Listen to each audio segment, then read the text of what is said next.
Hi friends, my name is Tisha T and I teach children how to read and write English and Setswana. On today's video, we are going to practice the long vowel sound A with my lovely student here. Her name is Itumele. Itumele. Now, Itumele, we are going to practice the long vowel sound A.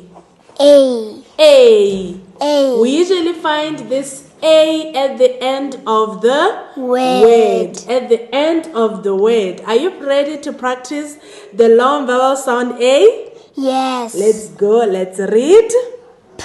A. Pay. W. A. Way. S. A. Say. R.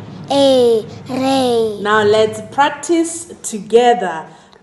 P.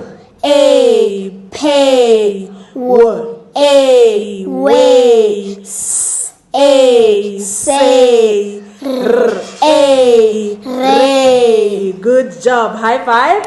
Now, if you want your child to read like this, make sure you watch this video over and over again, and please do like and subscribe, and we will see you on another video with one of my lovely students. Bye. Say bye. Bye.